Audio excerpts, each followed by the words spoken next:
Hey everybody, welcome to Colin Podcasting About Real Estate, and this is show 46. I have a really good guest for you today called Fred Moskowitz, who I'll tell you about in a minute. But first I wanted to give you guys a quick update regarding what I'm up to in my own business. I've got 5, almost 6 properties now under renovation, most of which are moving along quite nicely. I had an eviction recently with a bunch of basically drug addicts in a house. It took me about 2 months to get them out, but I've got an unbelievable amount of equity in that property now. It was a real problem house on a really nice street. The neighbors are delighted that those guys are gone, and paid a guy $500 to trash it out, and it's just a regular house that needs a good renovation. I'm going to end up keeping this one as a rental for my own portfolio, and I think it's going to be a great deal. I'm into it for about 100. It's worth about 200. It needs about 45 tops to fix it up. So there's going to be a lot of equity in there, and I'm going to do a cash out refi where I'll probably get all of that money back out as a loan, which I'll put on a 15-year schedule. And I have another one in the pipeline which is under renovation, which I'm also going to keep. Doesn't have quite as much equity in it, but it was also a pretty clean deal, and I'm going to do another cash out refi of that one in a couple of months time, but I should be able to put a tenant in it a lot sooner than that, which these are nice properties that will generate maybe $1,300, $1,350 a month. So nice properties. And other renovations are just regular ones. Just started another 2 renovations, and they should be on the market probably not too far from when this show is coming out. I'm recording this in early April. These should be going on the market in kind of early to mid-May. So should be fine. The land thing is still proceeding nicely. cgmland.com is the website if you want to check it out, or if you want to find CGM Land on Facebook and give it a like, that'd be pretty cool too. I'm currently in negotiations to buy 7 lots of land from 3 different sellers. I don't know if I'll get them all, but I'm doing my best to try and get them. These are all lands. Some of them are worth, it's kind of 7,000-8,000, and then the other, that's one of them, and then the other 6 are generally worth about 20,000 to 25,000. And these are generally kind of land that's been stuck in families for kind of 10-15 years. Generally, a father got it and passed away, and now it's kind of shared between 2 or 3 siblings who are often living in different cities or different states and getting a little bit tired of paying the property taxes every year and not knowing how to deal with it. So I'm just trying to negotiate a good price on that lot so that I can buy it and flip it and maybe subdivide it. It's fun, actually. I'm enjoying this side of it, and I'm looking forward to kind of closing my first couple of land plots during April of 2021, and I hope to accelerate that in May, June and beyond. So that could be a very interesting sideline, and indeed it could be a major business in its own right towards the end of the year. I mean, watch this space. Let's see how it goes. I mean, it's all about education, isn't it? Investing in your own education, learning new ways of making money, partnering with the right kinds of people. So yeah, I'm having fun doing that. Happy to talk about it more another time, but I want to tell you more about my guest now, because I got a really good guy on the show, Fred Moskowitz, and he's had initially a roller coaster career as an IT engineer. He worked in a lot of IT startups, and as you might have known, IT startups, particularly in the 90s and early 90s, it was a lot of boom and bust going there. So you might work in an exciting company for 2-3 years, but they close with very little notice sometimes. So you get the rug pulled out from under your feet more often than not during that career. So he took a decision in the early 2000s, Fred, to start creating alternative income streams of his own so that he wouldn't be so vulnerable to all these economic shocks and IT industry shocks. So he started creating his own income streams through real estate, and he bought several multifamily properties, and then later switched his attention and his analysis skills to note investing. And so he spent about 10 years, maybe 12 years, working both his kind of regular IT jobs and doing investing on the side. So built up a kind of a significant asset base and side hustle. And then about 5 years ago, he kind of took the plunge to doing it full time. And since then, he's invested in millions of dollars in notes, and he's helped a lot of other people along the way to do the same. And he's written a book on it. And so we had a good chat that talked about, that uncertainty experienced and his determination to kind of take more control of his own destiny and future through real estate, which we had as a common theme, I think, was show 32 with Antoine Martel, or Eric Martel rather. Similar kind of background. He initially learned about being a landlord the hard way, his pivot to note investing after attending some real estate classes, talks about how beneficial it can be to use your IRA to invest passively in note investing. There's some serious tax benefits there. We dug a bit deeper into the relationships and the team you need in place to be a passive and an active note investor, and just the general importance of investing in education, which is a big deal that I should probably start talking more about. We dug into the different types of loan notes you can invest in, because some of these loan notes are buying first positions on owner-occupied single families. Some of these note funds are lending money to fix and flippers, taking on complicated renovation projects. So there's all sorts of different types out there that you can invest in. And we dug a bit into the habits of successful investors and lots of other stuff. So really good conversation, very interesting guy, very generous with his experiences and his wisdom, and I think you're going to enjoy it. So let's head on over and see what Fred has to tell us. Fred Moskowitz, how are you doing, sir? Welcome to the show. Thank you, Colin. Thank you so much. Doing great. All right, well, glad to have you. I always love having note experts on the show. It's a side of the business that I'm fascinated with personally. So before we dig into that, Fred, tell us a bit about yourself and where you grew up. Yeah, absolutely. Little bit about myself. I come from having a very long, successful career Mm-hmm. working as a computer engineer, Oh, and I cool. spent the bulk of my time uh, working at technology startup companies, which was Okay. always really exciting, always super exciting. But Mm-hmm. one major thing that happened to me was after seeing and living through the fact that the industry just got turned upside down, completely on its head during the bursting of the dot-com bubble, which was Mm-hmm. then followed by the 9/11 attacks in New Yep. York, Mm-hmm. right? And it just caused so much disruption. And um, I lost my job. Company I was working for Were you went with one of under. the big guys, or was it a No, startup? I was with a startup. I was with a Okay. startup, Mm-hmm. and so this ended up happening multiple times.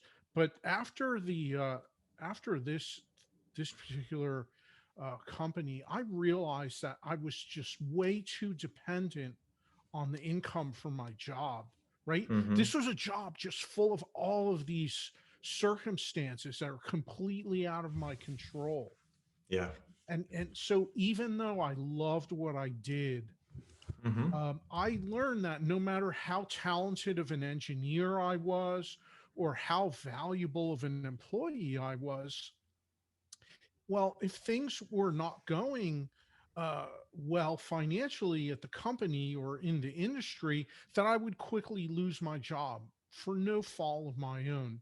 And Mm-hmm. so I came to the realization that I needed to have other sources of income so I would not be dependent on the paycheck for my job. And I started looking for cash flow investments. And so I turned to real estate, rental Mm-hmm. real estate. And then after a number of years, I did well with that. And then I learned about note investing, and I jumped in, and I still worked at my engineering job, but now Oh, I was cool. starting to build other income on the side from my investments. So it gave me that diversity in my own personal economy, if you would. Yeah, I think that's a smart move. And I remember a previous guest, Eric Martel, I think on show 32, had a similar technology background where basically lost his shirt in the dot-com crash in the early 2000s and Yeah. 2000s, and then decided, like you were saying, I can't keep doing this every 5, 10, 15 years, just having the rug pulled from under me. I need to start creating some income streams.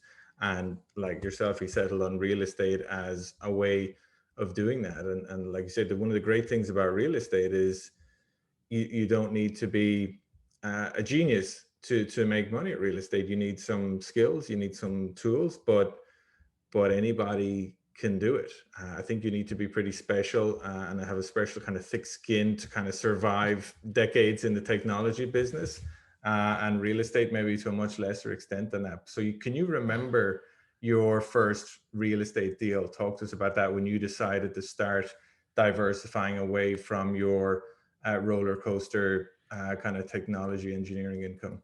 Yeah, absolutely. My first real estate deal was a 4 unit building Nice. in Philadelphia, Hmm. 100-year-old property with a Okay. lot of deferred maintenance. That's a heavy And, lift. but I bought it and it cash flowed from day one. And Hmm. I loved that. I love that. And it was totally mismanaged and had a lot of deferred maintenance. So I just jumped right in and started improving the property. And Hmm. one interesting thing was I had a job, right? So I didn't need the income from the real estate. So I was just putting all that back in the property and upgrading it and improving it. And Hmm. over time, right? And this is the key element with real estate for success is the element of time. If you have time on your side and you're focused with a long-term outlook, you're going to be able to do really well no matter what. And that's what I did. And so that was my first start. And you're just And figuring things out as you went along. You didn't have a particularly deep real estate background. You didn't have, come no, from a family who was full of builders and contractors or no, none of that. nothing You're like that. you're But one, literally, okay, need a plumber. Okay, find a plumber. Need an electrician. Find an electrician. yes, and I did all that through a lot of it was through the fact that I joined my local RIA, my local real estate investment association. And Great. when I did that, I found myself in these meetings surrounded by hundreds of very successful investors. Hmm. And so that's who I was networking with and surrounding myself from with and learning from. But Hmm. that way, if I needed to find a plumber or a roofer or any trade that I needed, I had Hmm. this whole network of people I could ask for referrals and bounce ideas off of. So that really set me up for success. And um, And do you still own that now? Did you sell it? Did you buy more oh, before your pivot I to notes? started buying more. No, I And when was this? Give us a, was this, what year was this roughly early when you, 2000s. okay, so before the Great Recession? Yeah, before the Okay. Great Recession. And so over time, I ended up finding myself in a couple of real estate classes, right? You're down in Florida, I believe, and you may Yep. know some of these guys, Jimmy Napier Hmm. and Pete Fortunato, Oh yeah, local some of the legends. yeah, the legends from Florida in real estate investing. But they would come up to our area and teach workshops and seminars, and they talked a little bit about node investing, and I was very intrigued by it. I saw the power of it and became very interested in it.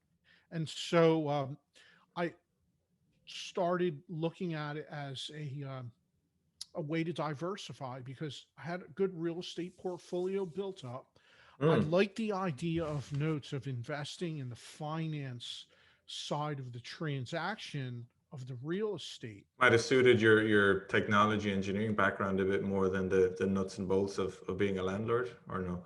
Um, it it was definitely it has a big analysis component to it. Hmm. So that was something that really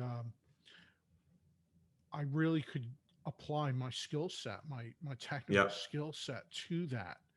But Hmm. I mean, think about this. A lot of people invest in real estate, right? They Yep. invest in houses, in commercial property, or multifamily or vacation properties. Hmm. But what I learned about was investing in the paper, the notes and the mortgages which are associated with those same properties. And this is such an interesting part of the real estate business. And I think a lot of real estate investors, they don't pay any attention to it, or they just don't realize it. And when they think of a note in a mortgage, they only think about being the borrower and Yep. not being the lender, right? Hmm. So what I tell people about is I say, look, there's a whole nother way to invest. And with note investing, you're basically stepping across the aisle and becoming the bank, right? Hmm. You're transitioning from being the one making the monthly payments to now being the one that's receiving the monthly payments. And that's the heart of note investing. Hmm. It's true, and it is a mindset shift, because most people, they think of loans and mortgages, and you're thinking of, yeah, I need a mortgage to buy this piece of real estate or that piece of real estate, but there's a whole other world out there that's on the other side of those transactions, and it's not just conventional loans. There's a ton of other money out there that people are receiving. So so you got involved in note investing before the recession. How did the recession Yeah, affect that? Because that threw up a lot of chaos and clearly a lot of opportunities to buy distressed it it real estate was notes. it, and actually that's when I got started.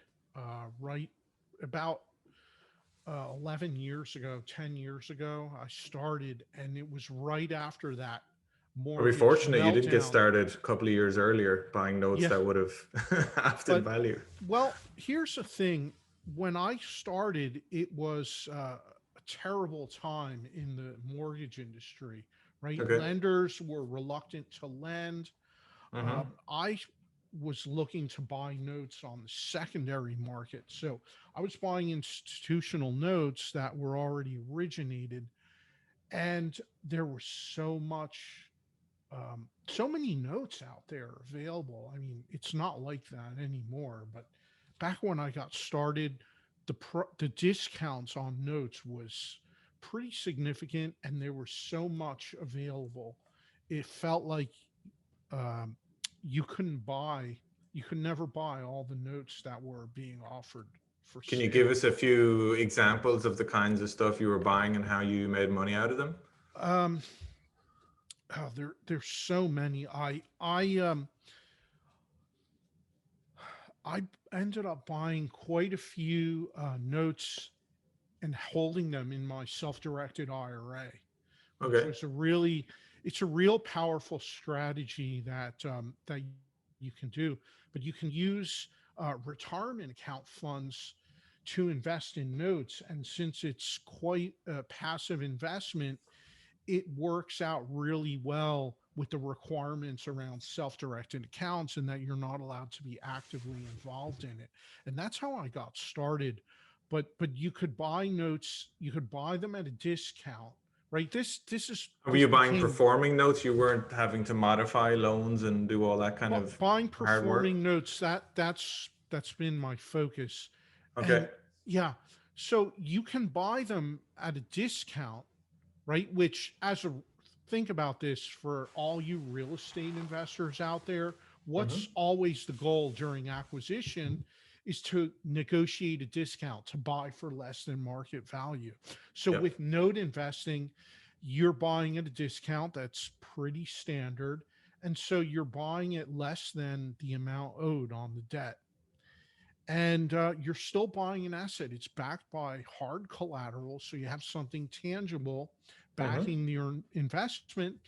And depending on how you structured that discount, it's possible to earn a high rate of return. It really is. You talking like Um, high single digits, low double digits? both Hmm. depending on your risk tolerance, Sure. and what type of notes you buy. They can be in the high single digits, low to mid double digits. Very common, very And were common. you, so where did you get the money to invest in these notes? Were you still working at this stage and earning a good salary and It, investing the excess in these passive notes? I was doing that. Yes, I was also using retirement account capital as well, Okay. Hmm. and and that's how I got started. And so That's were you getting started in kind of small amounts? What was the average kind of deal size? Are we talking about $20,000 notes, $200,000 notes? smaller notes. I was buying smaller notes, 20, 30, 40,000 in that range. And Mm-hmm. so I would buy them, and then maybe I would refinance a property, use that to buy another note, Mm-hmm. had a note pay off, and then all that capital came in plus the difference between the discount that I had gotten, Yeah, right? those are good So days. that's a big profit there.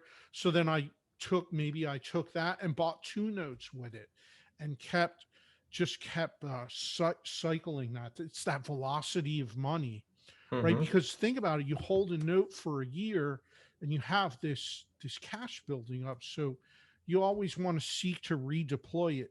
Notes are an asset which is, remember, it's amortizing, right? So it's actually a depreciating asset. It depreciates in value over time because you're getting your capital back as part of the principal payments. So what's important is you want to conserve that capital and redeploy it on an ongoing basis. And that's how you get that velocity of money, that concept of velocity of money. Okay, so is your ideal note one that, let's say it's a $50,000 note that you buy for $35,000, you really want that someone to refinance or sell at home within a year, because when they do, they're going to have to pay you the original principal balance less whatever payments they've made. Yeah, it's that's an interesting aspect of the note business is the element of randomness because you Yeah. don't know when that's going to happen or Mm-hmm. if it will. Maybe it won't, maybe it won't happen. Think about this. In the United States, the average life of a mortgage is about 5 to 7 years, right? Mm-hmm. And that fluctuates, especially now with the low interest rate environment we're in. On the crazy refi market. Yeah. Yeah. And so if someone has a note that's sitting out there with an 8 or 9% interest rate, which is very common if they're second position notes, Mm-hmm. people are absolutely refinancing that. It makes total sense to do so. So a lot of these notes that have been you've been holding for a while, you're getting paid off. But the element of randomness, you never know when someone's going to refinance or sell the property. And as the lender, you have no control over that, right? The No. borrower they have the right to pay off the loan anytime they want. So it's on one hand, it's sad because the cash flow stream will come to an end, but Mm-hmm. on the other hand, you can get a significant payout, and so now you have the work of going and redeploying that back into the market again. Yeah. So what if somebody owns, let's say, 10 notes Yeah, and they want to sell a couple because, they feel like, buying a new rental instead, or investing in sure. something else. How do they go about selling those? Are these very liquid investments? Do they have to sell at a discount? Will they get a good price if it's been performing for a couple of years? Yeah. Um, so you let me hit on each of those points. Hmm. Yes, they will need to sell at a discount. That's pretty customary in the Mm-hmm. marketplace.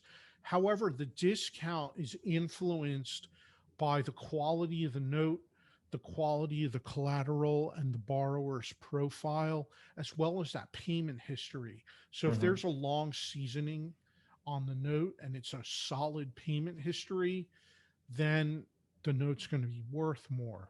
So you Mm-hmm. have that dynamic. If you're buying a note with only 3 months seasoning, there's a lot more risk of it going into default. Yeah. And so you can negotiate a better discount on that as long as you're okay with handling that risk and you're comfortable with that.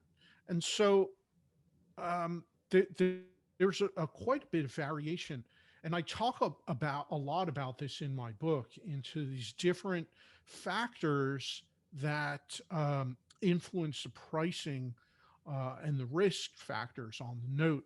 Now, Mm-hmm. as far as liquidity, though, what I will say is notes are very liquid. Um, there's no There's no set marketplace for them. Everything's done through relationships. However, if you're active in the note industry, you're going to build up those relationships over time. And we can get more into more of that because that's very important um, aspect of the business. But Yeah. if you have a good network of buyers and note investors, you can theoretically send out an email to the people you know Mhm. and that let them know that you have a note for sale, and within days you can sell the note. Right? Think about this: if you had a property, let's say you just had a single family Mhm. rental property, you put it up for sale, you're going to figure on 2 to 3 months minimum between listing it, getting it ready for sale, uh, getting it under contract or under escrow, and then closing Yeah, and appraisals and easily. inspections and snag items and Yeah, exactly. surveys That's and yeah, all the rest of it. so it's not super liquid, but notes, you can sell a note very quickly within a couple days, Hmm. very easily. If you want to sell it quickly, just discount it more, right? It's like Yeah, anything else, right? yeah, And so, I guess so. yeah, and another thing that can be done with notes, which I really love this strategy, is selling a partial on the note. And what's a partial?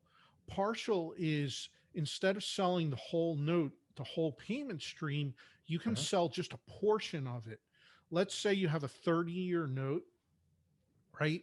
Well, I can turn around and sell someone just 4 years of payments.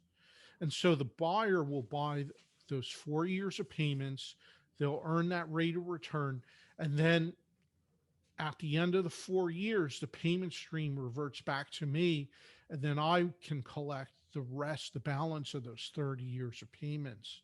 And so that allows me to recapitalize without Yep, having to sell the whole note and take a discount on the whole entire note.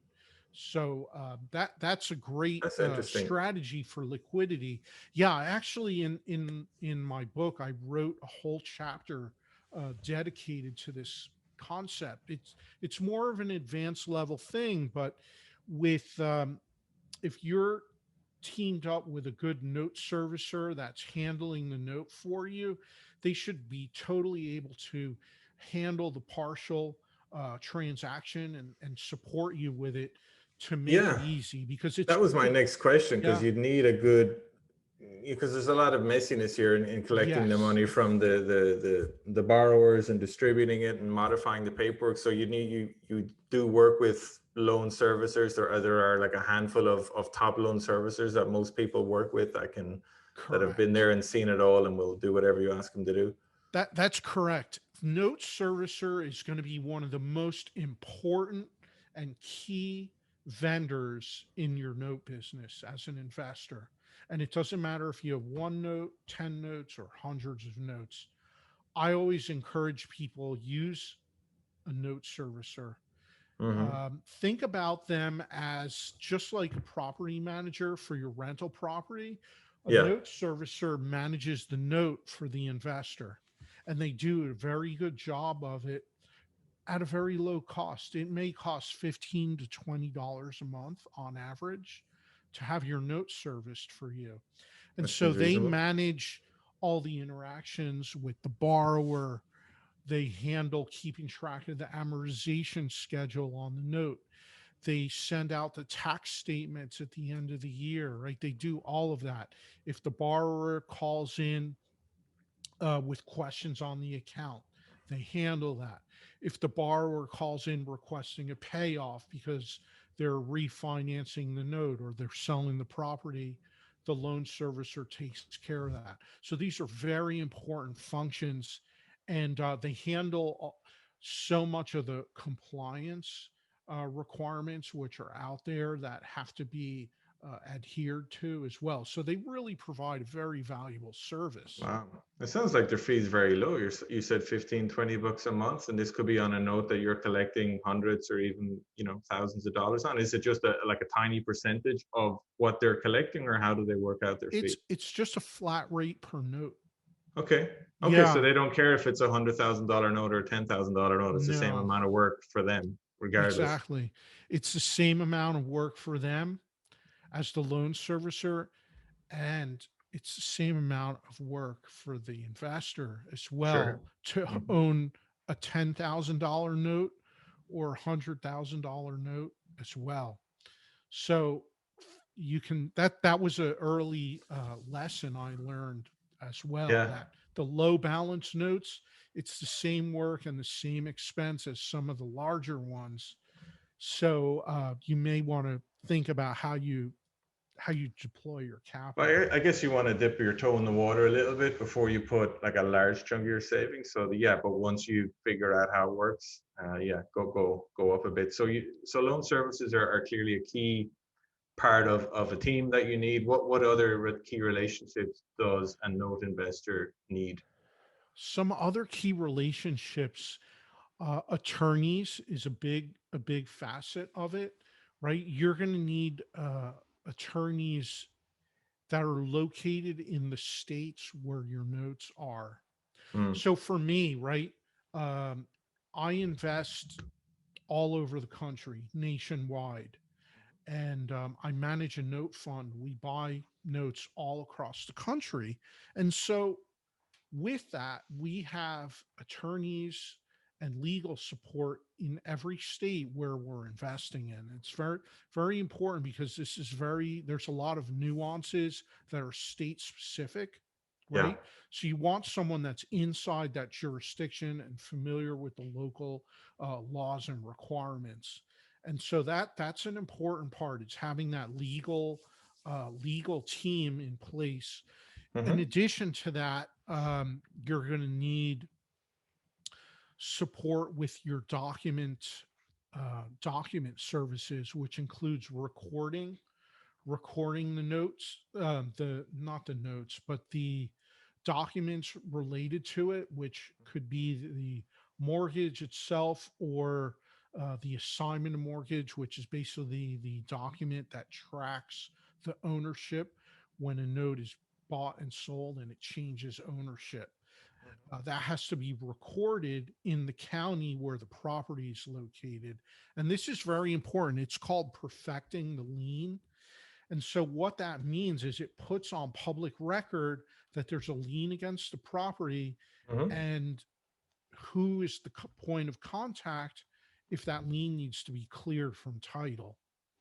Yeah. So if the property gets sold, right, if you've ever sold a property, you'll know that the title company handling the closing, they're going to run a title search. They're going to find all of the liens on title and start preparing to clear them for closing. And that includes getting the payoff statements and getting all those things lined up that end up showing up on your HUD-1 when the transaction closes. Yeah, there's a lot of minutia in there. You mentioned something that you invest in loan notes and you have funds around the country. So does that mean do you work with other investors that want to take a kind of a back seat and just a passive approach that might have some money sitting in an IRA account? Are you working with them to invest your money and their money in a fund that purchases notes around the different states? Yeah, that's exactly let me put this a different way. For investors that are interested in note investing, there's really two ways to get involved. You Hmm. can get involved directly by going out and buying notes on the secondary market. And Hmm. another way is to invest passively in a note fund. And Hmm. so a note fund is basically where a fund manager will go out, they'll raise capital from investors, pool that together, and then Hmm. take that out to the secondary market and buy notes in a bulk quantity. Hmm. And the benefit to the investors is that they're able to realize some economies of scale and better purchasing power from that type of a structure. And in Hmm. addition, they're leveraging the expertise, the experience, and those business relationships of the fund managers and the principals of the fund. And so that's a really nice combination. Especially, I like the idea of note funds for investors that are investing out of retirement accounts. A lot of times, I meet investors. Uh, they may be a busy professional like Yeah. I was, right, working in the technology space, Yeah. or they're a physician or an attorney, or Hmm. they're focused on their business and what they do, yet they still want to participate in node investing. And it's And a do you need great to be a way. high net worth investor to invest in these funds? Not always. For some, you do. Each one Uh-huh. is different. Okay. Some note funds require investors to be what's called accredited investors or have a Hmm. high net worth, but there are others that are open to non accredited investors as well. So, Hmm. if that's something that you're considering, you do need to look on a case by case basis, and you'll see there's all different arrangements that exist, both as far as accredited investor requirements, as far as what type of notes the fund invests in and what type of assets. Yeah.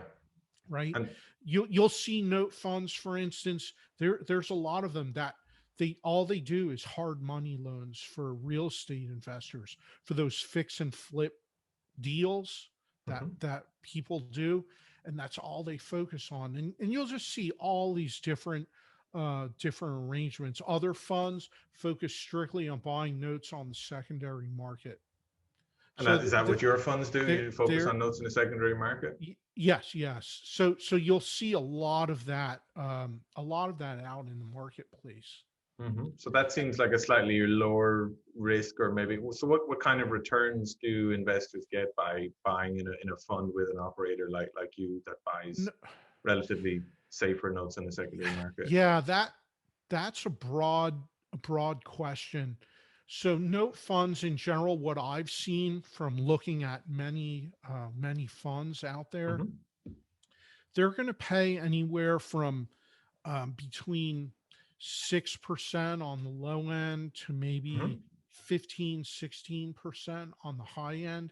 It Yeah, does that is depend high. on the business model, how much risk is there, Hmm. the time frame, a bunch of different factors. But just to give the listener some idea, I mean, that's the range of what you're going to see out in the marketplace.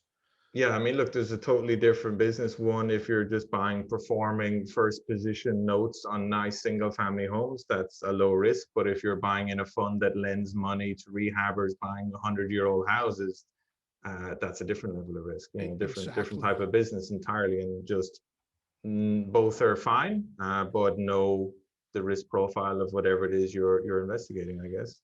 Exactly. Or maybe if you have capital you want to direct towards note funds, maybe you find two different ones and invest in both of them, split your capital, gives you Hmm. some additional diversification as well.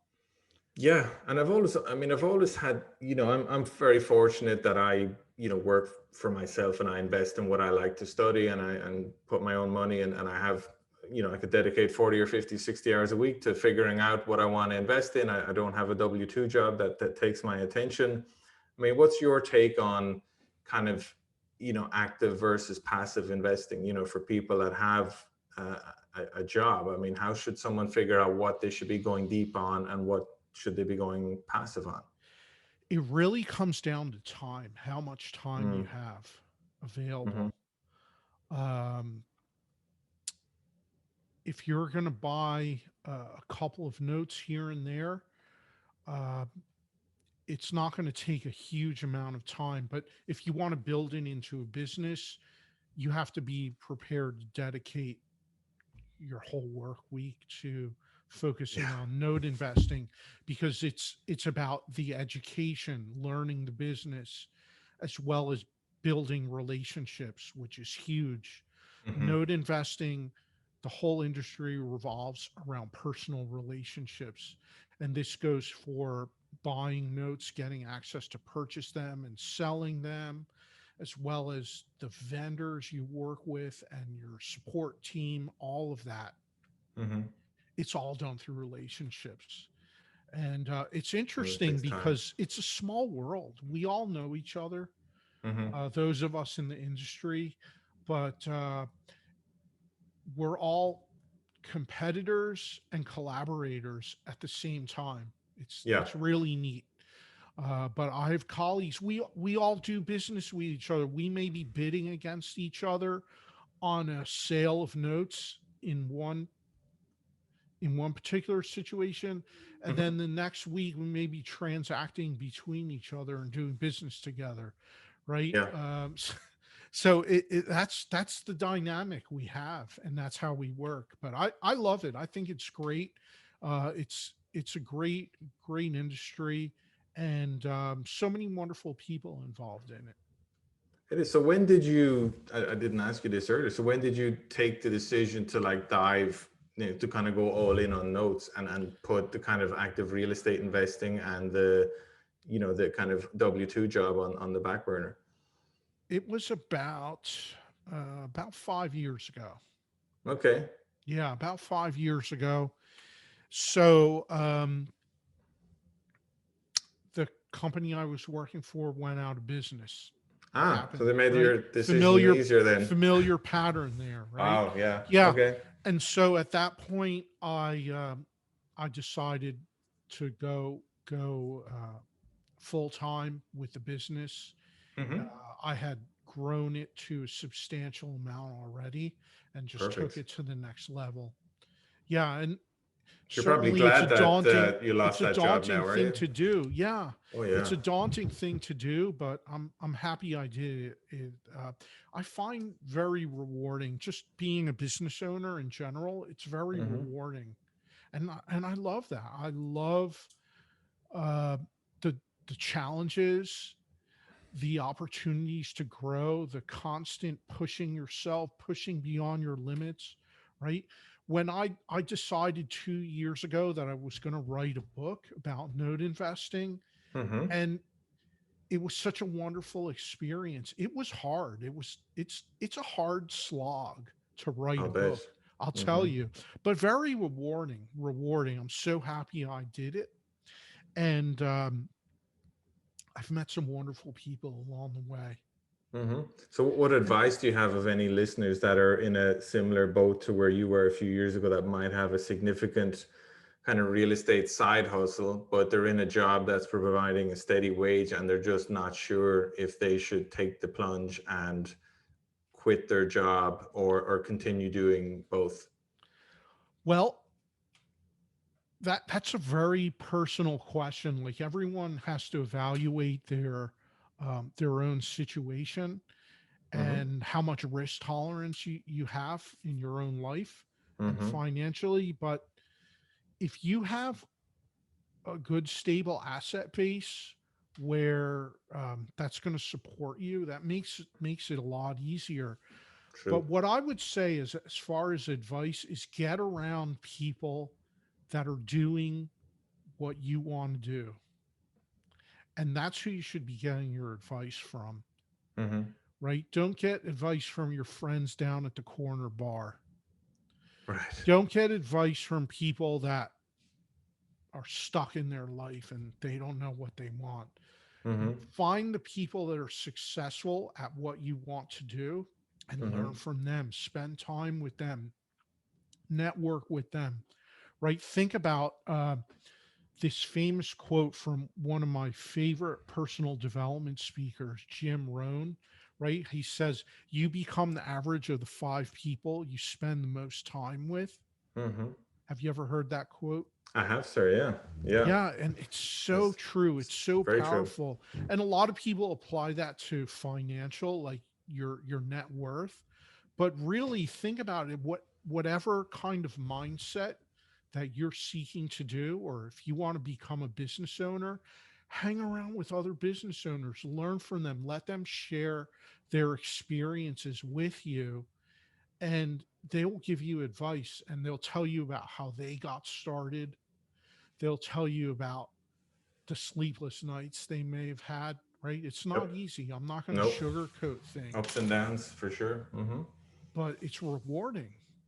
And so that's who you want to be taking advice from, not people that are going to say, or you're not going to take advice from people that are going to say, hey, stay in a safe, secure job, that be where it's comfortable, right?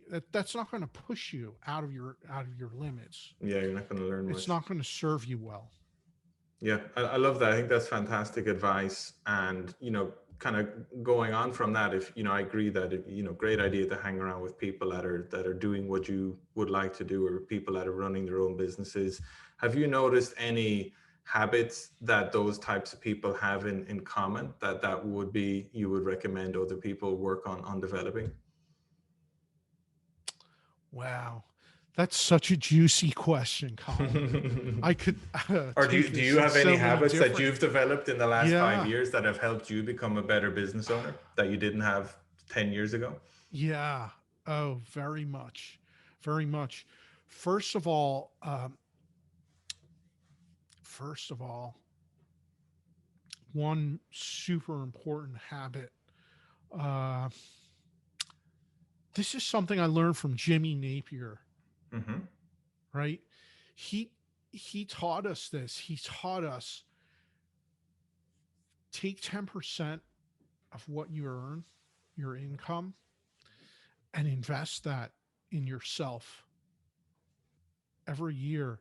Like have that as a budget item, line item in your own personal budget to invest in yourself every year. Take classes, take education.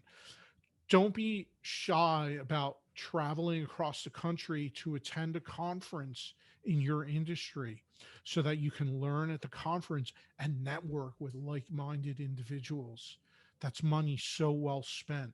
Love it. uh, other ways you can do it, take classes that are about business ownership, about tax strategies for entrepreneurs, right? These are things that are going to give you The high biggest rate of, expense we all have in our lives, right? Taxes. So yeah. learning more about it is pretty smart. So if you can reduce your taxes by 10 or 20% in a year, what kind of a rate of return is that calculate to if it costs you $1,000 to take a class or a weekend seminar about tax strategies, right? Yeah. With someone like Mark Kohler. Have you ever heard of Mark Kohler? He's one of the top tax strategists in the country. Okay. If you ever have a chance, look him up, look at his YouTube channels, travel to attend one of his workshops. Is powerful.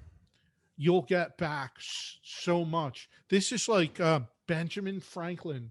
I'm one of the founding fathers of our country. Hmm. He said this, that an investment in yourself always pays the highest dividends, and it's so true. Like that's the classic example. If you spend money to learn how to reduce your taxes, the rate of return on that skyrockets. So learn about Great. things like that. Learn about business skills, Hmm. whether it's sales and marketing, Hmm. whether it's public speaking, learning about note investing. Travel to a note investing conference, attend it. You'll learn so much there. Whether you're doing multifamily real estate, don't be afraid to go to those conferences, hire a coach. All of these things, they cost money, but it's an investment in yourself. And don't be shy about taking on an expense like that. Yeah, I've done those, and I've literally met people at some of those conferences that totally changed my life, for the better, and The totally 10x'd relationships. my Yeah. business's direction just by meeting a certain person and talking to them and following up on it and then doing business together. It can be amazing, and it's the same with account. I used to have a three-star accountant, which was fine in our early days, but when we started earning more and more money, I took the plunge with my business colleagues, and we got a five-star tax accountant who was a specialist in advising companies that were flipping 50 plus houses a year, and he cost thousands and thousands of dollars more, but he saved us tens of thousands of dollars more. So it was Yeah, a look at that totally rate of return on no-brainer, that. like Yeah, 10x return easily, probably 30 or 40x return. So absolutely. it's I'm 100% in agreement with you. I love that idea of just taking 10% of your income. So if you're earning $30,000 a year, try and find 3,000 to invest in yourself. If you're earning 100,000, find $10,000. Just the further up you go, the higher caliber of Yeah. people you're going to meet. And you don't always have to spend a lot of money, right? Especially if Hmm. you're starting out, maybe No. you're not in a position to spend that much money. Well, Hmm. guess what happened during this pandemic? Everything went online, everything's over Zoom, and you can study and take training from top level people you normally would never have access to. And they're the top experts in their field, and you can learn from them at a relatively low cost. So Yeah. take advantage of that. No, you're right. The 3-day events that used to cost $5,000, you can now jump on to their 10 1 hour Zoom calls for $300, and they're getting 20 times as many people doing it. So it's good for their revenue anyway. And it's great for Yeah, giving more people access to the information, right? yeah, exactly. That's It's a awesome. great way to get started. Yeah. I agree. Look, a lot of good stuff in here, Fred. Before we wrap up, I want to pick your brain on what's your take on how the real estate and mortgage market are going to be, next year. As we get, the economy is clearly booming in the US. Real estate is booming, but I don't know if that's going to continue. I don't know what all the craziness we've experienced in the last year. What's your take? And is there going to be a bill to pay for all of this? Is there going to be a lot of turbulence in the real estate and mortgage markets coming at us? I think so. Definitely a lot of turbulence for sure. There's a couple of trends I'm noticing. One Hmm. big one is more regulation in the mortgage industry in general. I think Okay. more regulation in business overall is coming our way, Hmm. right? So that's something to be mindful about and be aware of. And don't think about it from the perspective of you have to try to change it, because you're not going to be able to Yeah, don't fight the currents, right? change the what the government does and all that. And people get so worked up over this, but don't it's a waste of energy. Instead of focusing on that, focus on paying attention, learning about the changes, and then seeing how you're going to respond to that, and let that be part of your playbook for what you do. Hmm.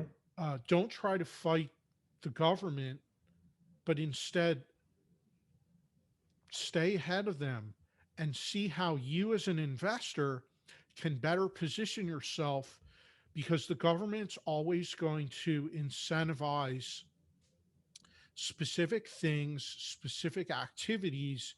They're Hmm. going to incentivize it through the tax code. They're going to incentivize it through policy. And so, how can you, as an investor, be best positioned to take advantage of that and utilize that as part of your strategy and your direction? So that's one thing I would recommend, no matter what you're doing, whether Okay. you're in real estate or note investing. Now, definitely a lot of turbulence coming up. We're in um, high refinance market right now, so we're seeing a lot of payoffs Hmm. happening in notes. I mean, I just bought a note 2 months ago, and the servicer sent me an email this morning saying there's a payoff request coming, and we just bought the note. And you just bought it and paid all the costs with buying We it, and Yeah, but there's a big back end on it, so it's oh, I'm not okay. complaining, not complaining at all, right? Are there any Um, specific but opportunities you're positioning your business for in later this year or earlier next year? we're continuing to buy notes on an ongoing basis. Hmm. Um, as far as how to best position with the turbulence, right? We're hearing all of these things with um, forbearance moratoriums and all of this. It's going to Hmm. take a while for all of that to work itself through. But what I Hmm. think is going to happen is there's going to be a softer landing to that blow Okay. overall. I think that most lenders learned the hard way during the last economic downturn that those things need to be managed in a orderly fashion somehow. But from the perspective of a lender, if you're able to offer flexibility and options to the borrowers that need help, well, by all means, do that, Hmm. because that's how you're going to always end up with the best outcome as a lender, is communicating with your borrower, working with them. And this goes for any business transaction, right? Whether you have investors or you have partners, communication is always key. And if there's a problem, pick up the phone, communicate, interact, get your heads together to see how you can work out a solution. That's always the best approach, no matter what you're doing, what business you're in. Yeah, I But agree. The kind of those are some. confrontational attitude generally is very tiring and doesn't get you too far in my experience. Yeah, exactly, exactly. But it's definitely, we're in for some interesting times for sure. I would say for someone starting out, if you're able to invest in a note fund, Hmm. it's nice hedge because you're diversified over hundreds or thousands of notes. So Hmm. there may be some defaults here and there, but overall your risk is pretty well spread. And if you think about it, this is like taking a page out of the playbook of insurance companies, because how do insurance companies operate? They operate with the business plan of insuring a large pool of insureds, right? Whether it's many properties or many people for life insurance, there's going to be some claims they pay out, but overall, the large population size carries the whole company Yep. and makes it all work. And that's that diversity and risk management strategy that you can apply to your own investing. Hmm. I agree. That's some good stuff. There's some good wisdom in there, Fred. So, listen, this has been a great conversation. You mentioned a book you wrote earlier. Do you want to tell us the name of it and let us know how people can get in touch with you?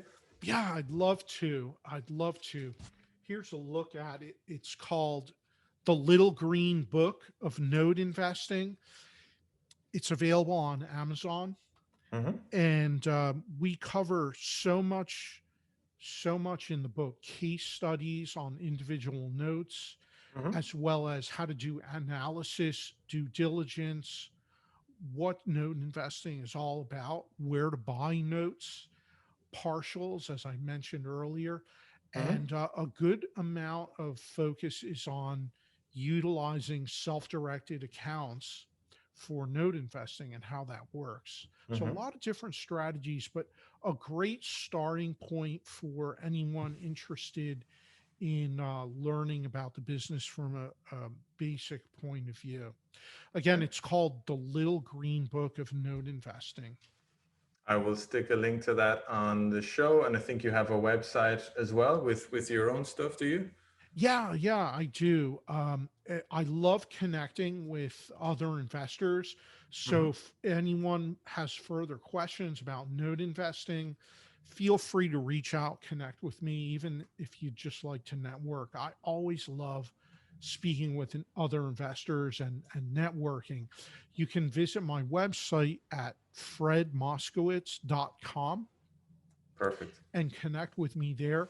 Or if you prefer to utilize your mobile device, you can text the word note, NOTE, to the number 47177 and just follow the prompts and you can connect with me there.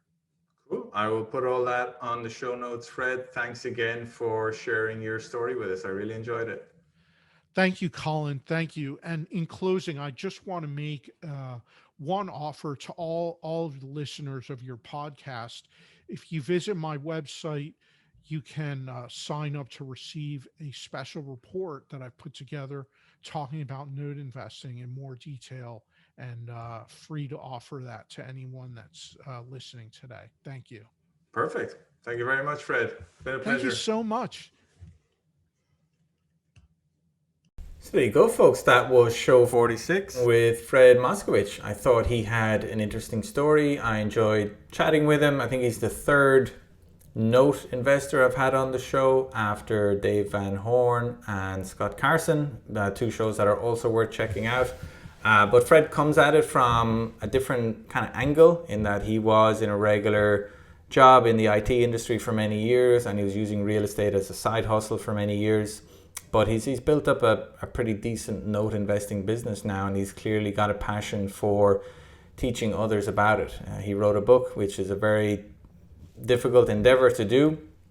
It takes an awful lot of work to write that book and teach people about it and help people invest passively in note investing. So tip of the hat to Fred for going through all of that. I do like his story. I think he's positioned himself very well from what he's done the last 5-6 years and beyond that. I think he's going to do well as anybody, taking advantage of the opportunities that are inevitably coming at us next year. He doesn't pretend to know exactly what way the real estate market is going to change, or the real estate lending market is going to change, but one thing is for sure, that there are going to be more opportunities. I think we are going to see far more turbulence than normal, than certainly we've seen over the last 8, 9, 10 years, where it's been a relatively steadily growing market, and now we've had an avalanche of refinances, and we're not sure really what's going to happen next year. I think obviously prices for middle class suburban homes are going to stay pretty steady, but it's not necessarily true for all asset classes, and you can invest in note in all sorts of different asset classes. So